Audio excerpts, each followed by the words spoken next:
اللہ الرحمن الرحیم۔ السلام علیکم۔ حضرت خضر علیہ السلام کا نام بلیہ بن ملکان اور کنیت ابو العباس تحریر کی ہے۔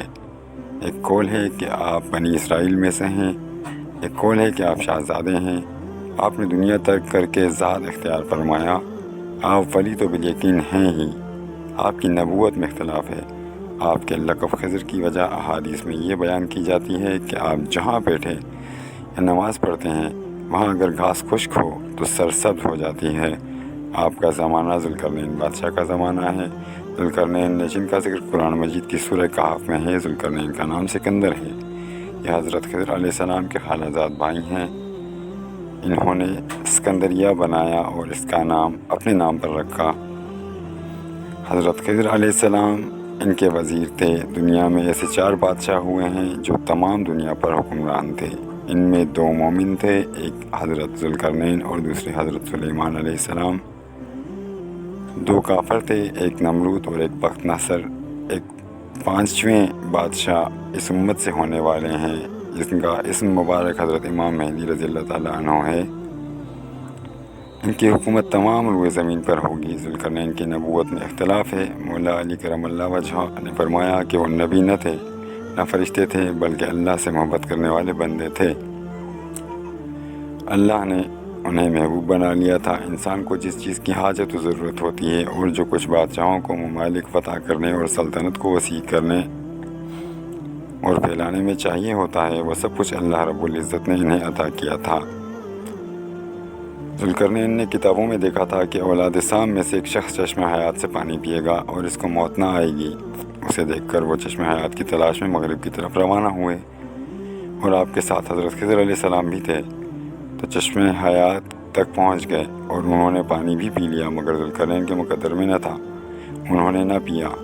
اس سفر میں جانب مغرب روانہ ہوئے تو جہاں تک آبادی ہے وہ سارا فاصلہ طے کر لیا اور جہاں پہنچے جہاں آبادی کا نام و نشان بھی نہ تھا، وہاں انہیں سورج غروب کے وقت ایسا نظر آیا گویا کہ وہ سیاہ چشمے میں ڈوبتا ہے، جیسا کہ سمندر میں سفر کرنے والوں کو ڈوبتا نظر آتا ہے۔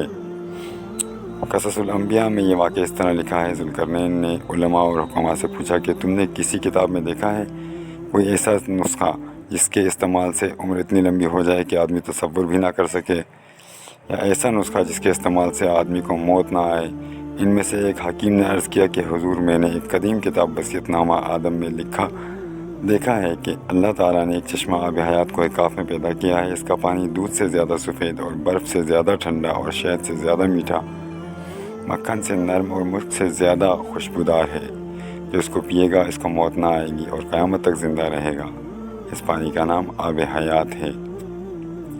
یہ سن کر ذوالقرنین کے شوق میں اضافہ ہوا۔ انہوں نے علماء سے کہا کہ آپ بھی ہمارے ساتھ چلیں، اور پوچھا ذرا یہ تو بتائیں کہ سواری کے لیے سب سے اچھا چست اور چالاک جانور کون سا ہوتا ہے؟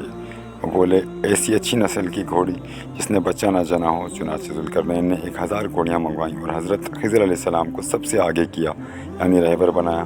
پھر علماء و حکماء سے پوچھا کہ وہ وہاں پہنچنے کے بعد اگر اس جگہ، جیسا کہ علماء نے بتایا ہے، اندھیرا ہوا تو کیا کریں گے؟ حکماء اور علماء نے کہا کہ ایسا کریں کہ آپ شاہی خزانے سے لال و گوہر لے لیں، اگر اندھیرا ہوا تو اس کی روشنی میں آگے بڑھیں گے۔